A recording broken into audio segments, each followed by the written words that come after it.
Less than a month to go in the race for mayor in Toronto. Marcus G. will be joining us to talk strategy in the final stretch.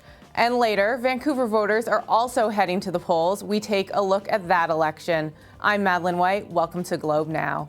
There's less than a month to go in the Toronto mayoral election, meaning that time is running out for John Tory, Doug Ford, and Olivia Chow to lock up a win. And the opinion polls are showing that it's going to be an uphill battle for some.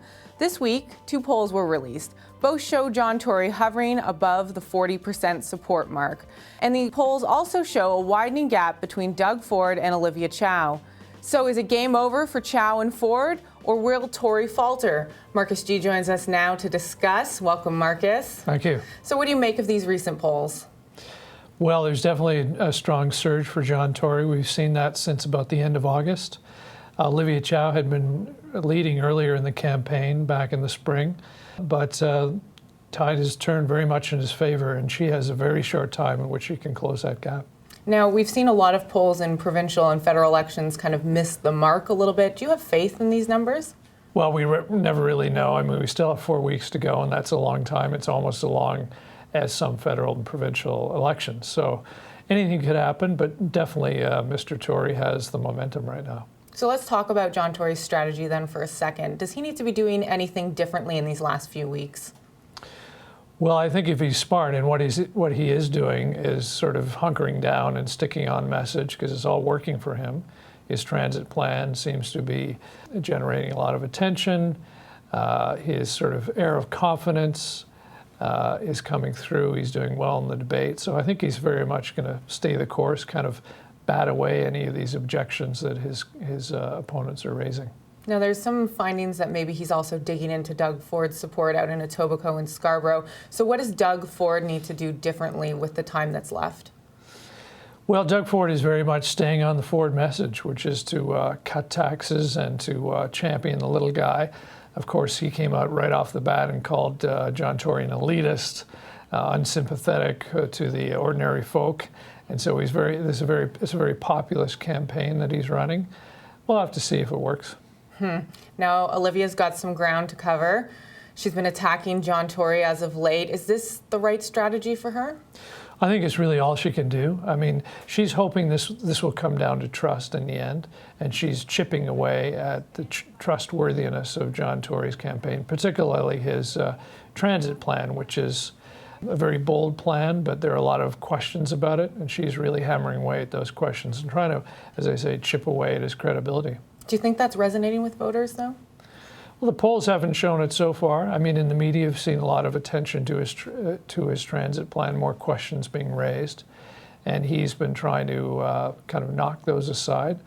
So I think people generally sort of get a good feeling from the transit message that he's putting out, and they may not look too closely at the details. That's what he's hoping, I'm sure. Fair enough. Now, I know Rob is no longer in the race, but he's still kind of a name that's out there in the ethos. Do you think he's helping Doug's campaign? It's hard to say. I mean, I don't think Doug would be anywhere if it weren't for his brother. Of course, he's really running in his brother's shoes. He's the sort of Rob Ford candidate. Rob Ford, as we know, showed up at Ford Fest barbecue last week and made his first personal appearance and really stirred up the crowd there.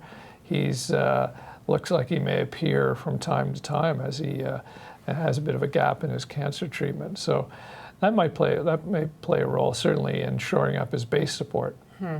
Interesting. Well, thank you so much for joining us, Marcus. Our pleasure.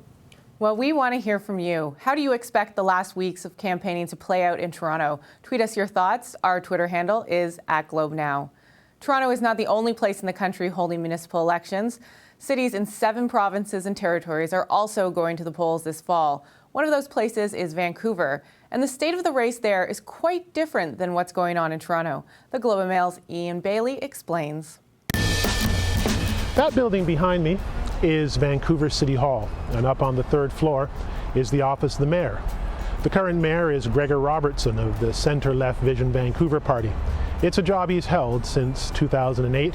He'd like to keep the job after voters go to the polls November 15th. The smart money says that one of 2 candidates will be the mayor of this city by the end of this year. Obviously, there's Mr. Robertson, and the second leading prospect is Kirk LaPointe of the Nonpartisan Association Party in the city. Gregor Robertson, he's a centrist, and his policies include making Vancouver the greenest city in the world. He is against an expansion of the Kinder Morgan pipeline from Alberta into Burnaby near here, concerned about tanker traffic that would come through Vancouver. On the other hand, there's Kirk LaPointe of the Nonpartisan Association, a political organization on the centre-right that's governed Vancouver for most of the years since the party was founded in the 1930s. Mr. LaPointe is known here. He was the managing editor of the Vancouver Sun, and he's held other leadership positions. He's promising the most open city government in the world. He's talking about appointing an ombudsman and a registry for lobbyists. This has not been a race like the race in Toronto, where you have three very different candidates. A friend of mine saw a video clip of the two men, sort of compare and contrast, and he said the two men could be brothers. They're both in their 50s, they're both centrist, soft-spoken politicians. They're both even athletic. Mr. Robertson is a cyclist and plays soccer. Mr. LaPointe plays hockey and runs a great deal. Mr. LaPointe has said that he's the underdog in this race, facing Vision, which is a well-organized party, a motivated base, a lot of money, and a known brand in Mayor Robertson. He'd like to be the top dog, and we're going to see if that plays out. And Mr. Robertson, of course, he wants to keep his office. We'll see who wins on November 15th. That's it for today's show. Remember, you can find us on Twitter @GlobeNow. I'm Madeline White. Thanks for watching.